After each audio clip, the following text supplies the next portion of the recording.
పథకాలు ఆయనకు కొత్తేం కాదు. జాతీయ స్థాయిలో తెలుగోడి సత్తా చాటాడు ఘనుడు. కబడ్డీ అంటూ కూతుతో ప్రత్యర్థుల గుండెల్లో గుబులు పుట్టించిన ఆ క్రీడారత్నం ప్రస్తుతం కూలీ పనులు చేసుకుంటూ బతుకు వెళ్లదీస్తోంది. కాసులు కురిపించకపోయినా కబడ్డీయే నా ప్రాణం అంటున్నాడు వరంగల్ జిల్లా క్రీడాకారుడు కొమరయ్య. ఇక్కడ కంకర గంపలు మోస్తున్న ఈ యువకుడి పేరు ఓర్పు కొమరయ్య. ఒకప్పుడు కబడ్డీ అంటూ కూత పెడితే చాలు ప్రత్యర్థి గుండెల్లో వణుకు పుట్టేది. లైన్ దాటాడంటే చాలు అవుట్ చేయకుండా వెనక్కి తిరిగిరాడు. అట్లాంటి క్రీడాకారుడు ఇప్పుడు కూలీగా మారాడు.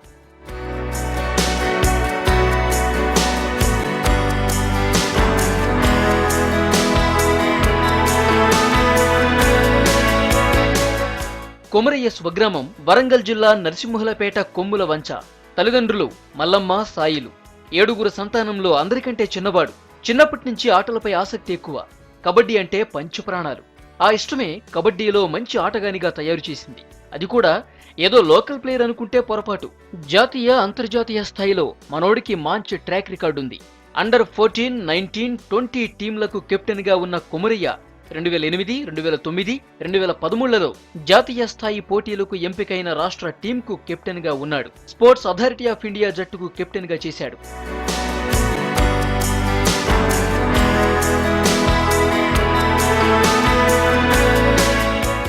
గేమ్ ఆడితే గెలిచి తీరాల్సిందే. సీనియర్ జట్టులో కూడా ఆడారు. 2013లో పాట్నాలో జరిగిన ఆల్ ఇండియా సీనియర్ కబడ్డీ పోటీలో రాష్ట్రం తరపున ఆడాడు. 2 సార్లు నేషనల్ సీనియర్ జట్లకు కెప్టెన్ గా ఉన్నాడు. దాంతోపాటు అంతర్జాతీయ కబడ్డీ కోచింగ్ క్యాంప్కు రాష్ట్రం నుంచి ఎంపికైంది కొమరయ్య ఒక్కడే. రాష్ట్రంలోనే కాదు, గుజరాత్, పశ్చిమ బెంగాల్, బీహార్, ఒరిస్సా, కేరళ, తమిళనాడు రాష్ట్రాల్లో కూడా కబడ్డీ కూతను వినిపించాడు.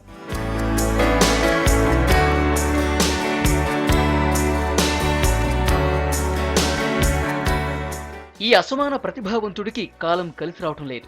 సరైన ప్రోత్సాహం లేక కూలీ పనులు చేసుకుని బతకాల్సి వస్తోంది. కూలీ పని చేస్తే గానీ రోజు గడవని కటిక దారిద్ర్యాన్ని అనుభవిస్తున్నాడు. ప్రభుత్వం ప్రోత్సహిస్తే కబడ్డీలో మరిన్ని విజయాలు సాధిస్తా అంటున్నాడు. పేద కుటుంబం నుండి నేను ఎన్నో కష్టాలని అధిగమించి జాతీయ, అంతర్జాతీయ స్థాయిలో కబడ్డీ క్రీడల్లో పాల్గొనడం జరిగింది. అదేవిధంగా 4 టైమ్స్ ఏపీ కెప్టెన్గా వ్యవహరించి నేషనల్ బ్రాంజ్ మెడల్ 2 టైమ్స్, ఒకటి junior bronze medal, senior bronze medal 2 times మన హైదరాబాద్ స్టేట్కి తీసుకురావడం జరిగింది. తెలంగాణ రాష్ట్ర ముఖ్యమంత్రి గారు కేసీఆర్ గారు ప్రభుత్వం నుండి ఆర్థిక సహాయం నన్ను ప్రోత్సహించాలని కోరుకుంటున్నాను. రాష్ట్ర ప్రభుత్వం కానీ కేంద్ర ప్రభుత్వం కానీ నన్ను ప్రోత్సహించాలని విజ్ఞప్తి చేస్తున్నాను. అలా చేస్తే నేను మన దేశానికి, మన రాష్ట్రానికి పేరు ప్రఖ్యాతులు తీసుకొస్తానని మనవి చేసుకుంటున్నాను. అసమాన ప్రతిభ ఉన్నా పట్టించుకునేవారు లేకుంటే అంతే. ఇప్పటికైనా ప్రభుత్వం కొమరయ్య లాంటి క్రీడాకారులను ప్రోత్సహించాల్సిన అవసరం ఉంది.